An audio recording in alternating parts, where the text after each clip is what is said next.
Olá pessoal, tudo bem? Espero que sim. Bom, hoje é o vídeo então do Perguntando ao Químico, né? Então eu vou tentar trazer algumas respostas de perguntas que vocês deixaram. E eu sei que eu estava devendo já esse vídeo, né?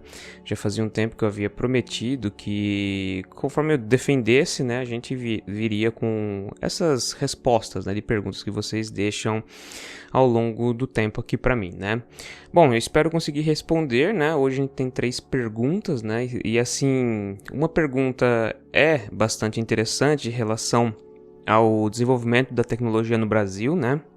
Então nós vamos falar sobre o Sirius, né? Que é o nosso grande acelerador de partículas aqui do Brasil. Também vamos falar sobre a caracterização do que alguém do meio acadêmico, como eu estava no meio acadêmico, né?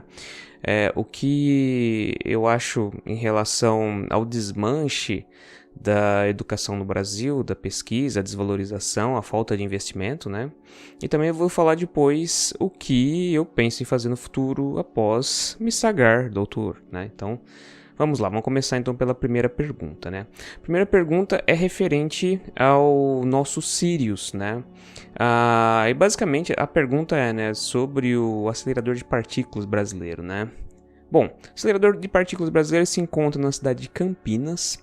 Ele é um acelerador, a gente costuma dizer que é um acelerador de quarta geração, né? Apesar de ele ser um grande desenvolvimento tecnológico no país, um país que tem um acelerador de partículas, significa que ele tem realmente um desenvolvimento científico bom. Então é importante quando alguém pergunta para você, no Brasil não faz ciência, me prova que faz ciência. Você fala do acelerador de partículas de Campinas, né? Ele se compara muito com o acelerador que existe na Suécia, né? Então um país que é bastante desenvolvido cientificamente. E como ele é, então? Ele se encontra num terreno do campus da Unicamp, né?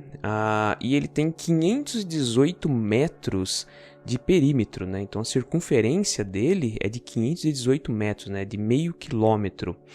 Ele foi construído no ano de 2018 e custou uma bagatela de 1,8 bilhões de reais, né? Então não é uma coisa barata de ser desenvolvido, né? Tecnologia, ciência é uma coisa cara, mas para você desenvolver o país, tanto socialmente quanto economicamente, você tem que passar pela caracterização de desenvolvimento de tecnologia, né?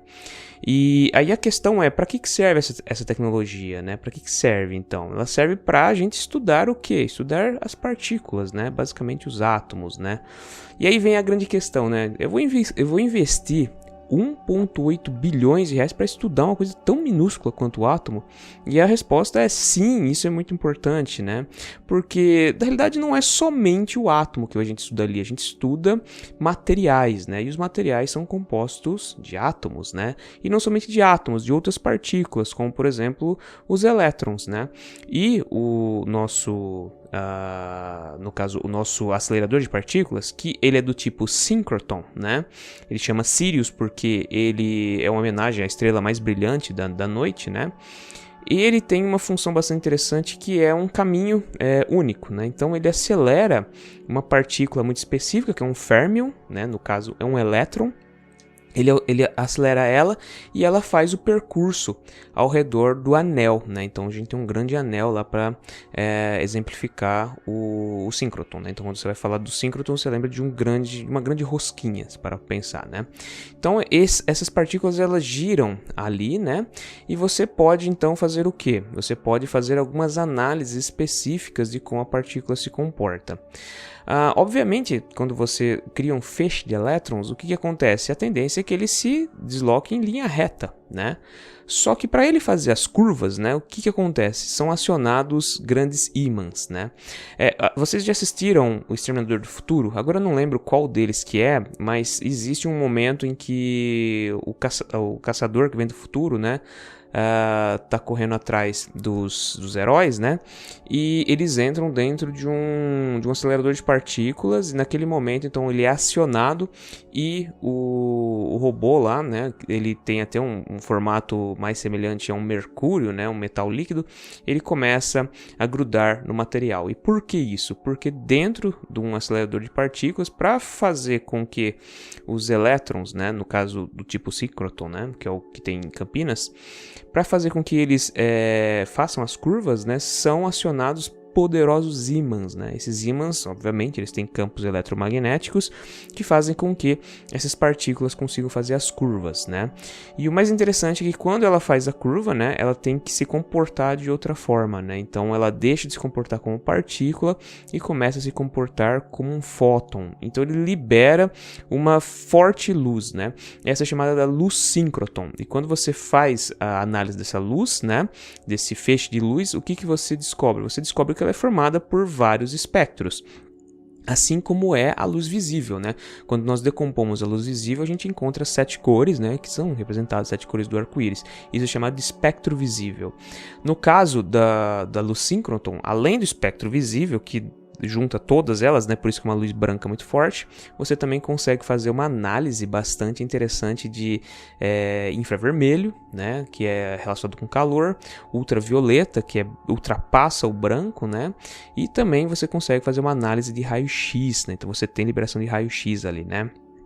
E obviamente que com estudo de espectroscopia você consegue determinar características específicas do material que você está analisando, né? Então você pode utilizar, por exemplo, um material ali dentro para passar esse feixe de luz, né? Então você consegue fazer a decomposição e determinar características de espectroscopia. Como eu disse, né, você consegue utilizar esse grande acelerador para diversas coisas, né? Dentre elas você tem estudo para desenvolvimento de remédios, estudo para desenvolvimento, por exemplo, de como enriquecer solo, né? Então, para um país agrário como o Brasil é muito importante ter esse tipo de conhecimento. Estudo de desenvolvimento de antivirais, a gente nem precisa falar o porquê é importante desenvolver vacinas, né? Atualmente, né? O nosso escopo mundial, né, demonstra isso. Então, a utilização de um acelerador de partículas é muito importante para o desenvolvimento da tecnologia, então é importante realmente investir num equipamento desses, né? E obviamente, né, ele, como eu disse, é parecido com um síncroton que existe lá na Suécia, mas o mais famoso de todos é o grande colisor de hadrons, né, que existe na Suíça, né? Esse é gigantesco, ele tem quilômetros de perímetro, né? A circunferência dele, ela passa a fronteira da Suíça, chega até na França, né? É gigantesco o negócio. E o que eles fazem lá? O que se analisa lá, né? No caso, eles não utilizam elétrons, eles utilizam um outro tipo de partícula, que são os hadrons, né? Se você quiser saber o que é hadron, eu vou deixar um card aqui em cima e você dá uma olhada lá, porque lá é um vídeo que eu especifico as partículas mais importantes, né? 17 partículas fundamentais que a gente tem na natureza. Então dá uma olhadinha lá depois que você vê esse vídeo. E nesse caso, então, o que eles estudam, né? Eles não somente estudam características dos átomos, né? Não somente isso. Mas eles estudam características que vão além dos átomos, né? Então eles estudam como, por exemplo, surge a matéria no universo, né? Como se deu, por exemplo, o Big Bang, né? Como surgem os átomos em si. Então eles pegam, nesse caso, partículas que são hadrons, né? E eles começam a girar elas em movimento contrário uma da outra, né? Então, em direções opostas, até que em algum momento esses hadrons se choquem, né?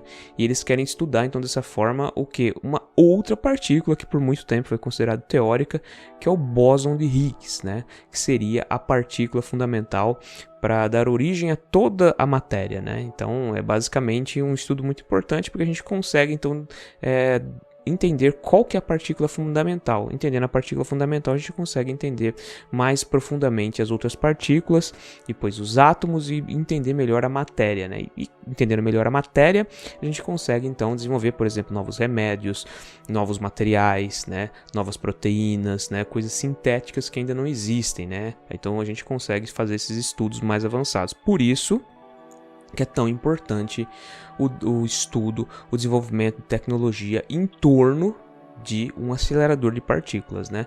E muitas poucas pessoas sabem, mas a gente tem um acelerador de partículas aqui no Brasil, né? Basicamente na cidade de Campinas, né? E é um investimento muito grande, um investimento federal, um investimento que todos nós fizemos, né? Então, quando alguém perguntar o que a ciência brasileira está fazendo, dá esse exemplo aí do acelerador de partículas, que é muito importante.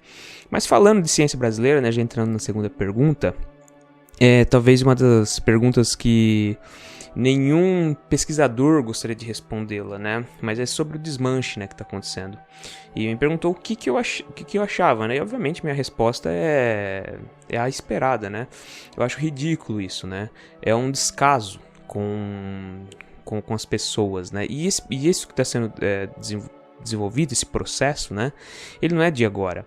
Teve um tempo atrás que houve um problema na CAPES, né? A CAPES, para quem não sabe, é um órgão de financiamento, é um órgão federal de financiamento da pesquisa no Brasil, né? E começou a haver um deslocamento de verbas federais para, por exemplo, o fundão eleitoral, para desenvolvimento de outros projetos, né? E isso é muito errado, não pode ser feito isso. Se vocês quiserem saber um pouquinho mais do que aconteceu na época, eu vou deixar um card aqui em cima também, que tem no caso, um vídeo de um amigo meu também falando, né, o Khalil. Então vocês dão uma olhada lá, que também é bastante interessante isso. Não vou deixar aqui, né. Então naquele momento, assim, a ciência brasileira estava chorando porque muitos projetos estavam sendo estagnados porque foram cortadas verbas em relação ao desenvolvimento de bolsas, né, sejam as bolsas de alunos de iniciação, de doutorado, mestrado, professores, né, que estavam no exterior. Então cortaram essas bolsas. Naquele momento foi um desastre, porque pararam muitas pesquisas, né. E a gente vê o quanto que é importante, né, o desenvolvimento de pesquisa, né. Por exemplo, para o estudo do Covid, né, o que foi estudado, né, aqui no Brasil? Foi feito um sequenciamento do material genético desse vírus, né. Foram pesquisadoras brasileiras que fizeram isso, né, primeiramente. E é uma coisa muito importante isso, né. É algo assim de extrema importância, porque a gente auxilia no desenvolvimento de pesquisa importante, não somente para o Brasil, mas para o mundo, né? Então o Brasil contribui sim com muita pesquisa para o mundo, né? E cortando essa verba, a gente tem o que? Cérebros que vão saindo do Brasil para o exterior. Eu vou dar um exemplo que eu lembro que eu vi lá na Dinamarca, né? Para quem não sabe, eu fiquei 7 meses morando na Dinamarca, né? Então eu tive contato com pesquisadores europeus, né? E uma das pesquisadoras, ela me disse, né? Vocês não sabem quantos brasileiros bons vocês têm lá, quantos cientistas assim de alto nível vocês têm no Brasil. E por que ela tá falando que a gente tem grandes cientistas aqui? Porque os cientistas daqui do Brasil fazem milagre, né? O financiamento da pesquisa no Brasil é muito pequeno, né? Existe muito dinheiro, é óbvio, né, sendo investido, mas devia ser muito mais, né? Quando a gente pensa em bilhões, né, para uma pessoa é muita coisa, mas para toda a ciência do Brasil é pouco, né? E quando você compara isso com o investimento que existe no exterior, né, nos países da Europa principalmente, assim, a porcentagem é muito, muito, muito maior, né? Muito, muito maior.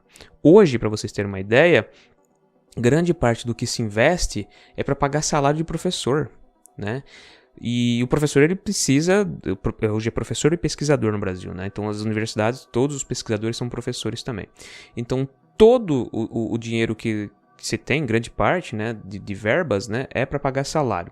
E outras verbas, né, que eles chamam de verbas discricionárias, são utilizadas para quê? Para pagar investimento em pesquisa. Aí vocês pensam, né? Podemos parar para pensar, né?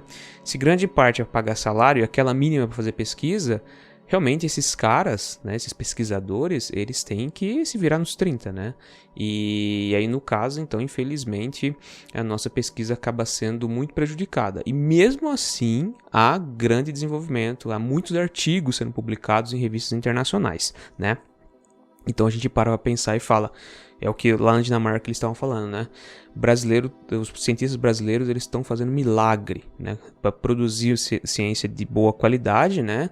Com tão pouco investimento, é realmente milagre. Imagina se tivesse investimento mesmo, né? O quanto que o nosso país podia ser desenvolvido. Porque existem pessoas muito inteligentes aqui. Aqui onde eu moro, né? A gente costuma dizer que é chamada Atenas Paulista, né? São Carlos. E a gente vê que é uma das cidades que tem o maior índice de doutores por metro quadrado, né? Você sai na rua e você para uma pessoa, é fácil você encontrar um doutor, né? Eu, por exemplo, andando aqui no meu bairro, se alguém me parar, eu sou um doutor, né? Hoje eu sou um doutor, posso dizer isso, graças a Deus. Mas em outras cidades você não tem isso, né? E eu vejo aqui pessoas muito importantes, né? Por exemplo, existe um pesquisador bastante importante, talvez vocês já devem ter ouvido falar dele, que é o Vanderlei Banhato, né? Foi considerado uma das 20 cabeças do mundo, né? Então, Se a gente parar para pensar, a gente tem grandes pesquisadores.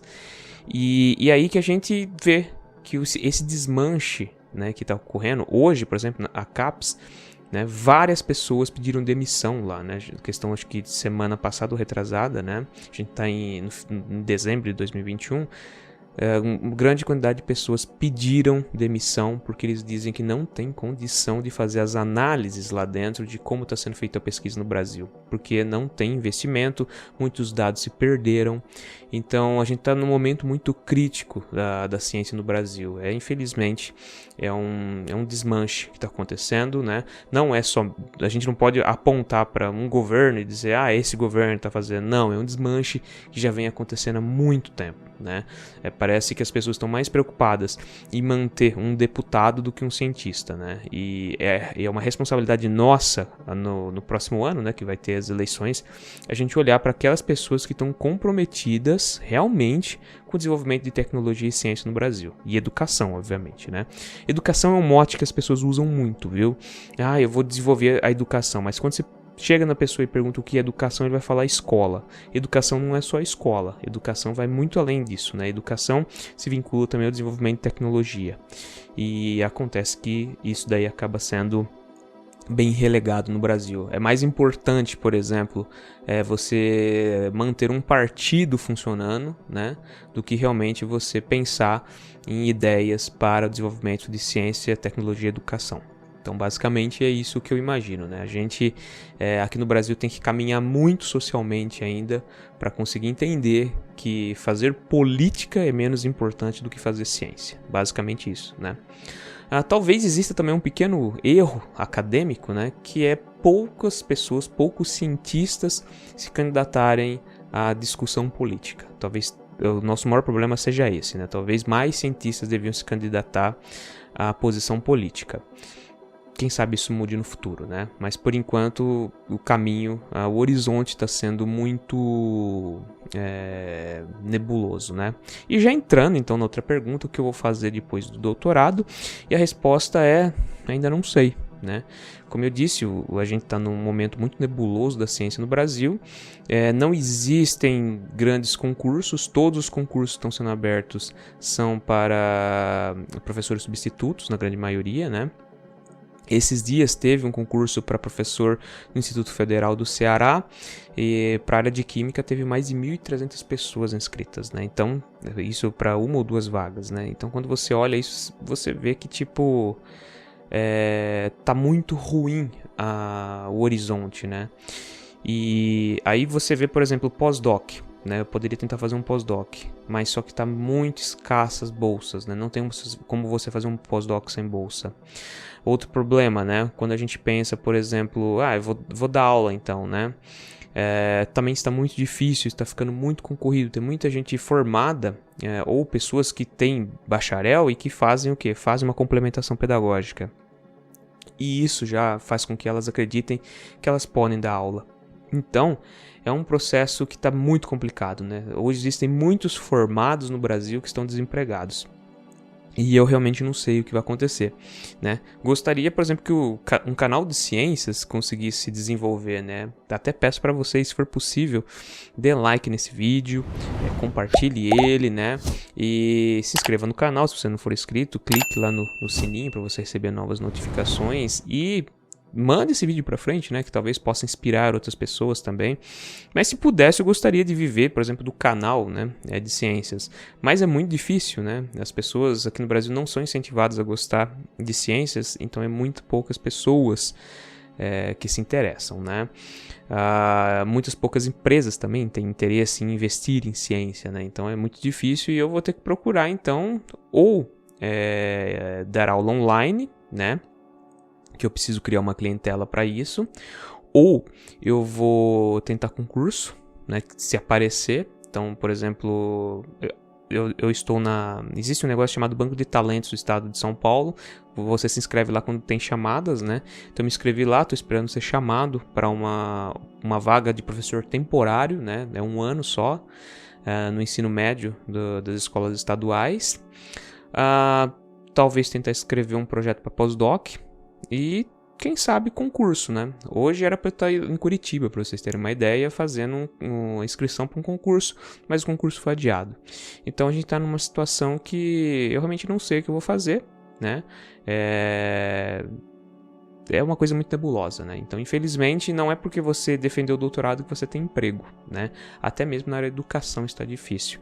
Imagina os bacharéis que muitas vezes dependem de empresas, né, indústrias, para desenvolver o trabalho deles e muitas delas estão fechando, né? Então, todo esse escopo que a gente falou de um desenvolvimento tecnológico muito importante, que é no caso o nosso acelerador de partículas. Falamos sobre o desmanche da educação no Brasil e, por fim, o que eu penso fazer, né? Eu gostaria de ser professor, né? Principalmente professor universitário para formar outras pessoas que vão formar outras pessoas. Isso é muito legal, né? Mas é claro, se eu conseguir trabalhar numa escola, né, já tá ótimo para mim, né? Se eu conseguir trabalhar ensinando química, ensinando ciências, já vai estar ótimo, né? Então, pessoal, espero ter respondido as perguntas. Muito obrigado pela sua companhia e até o próximo vídeo.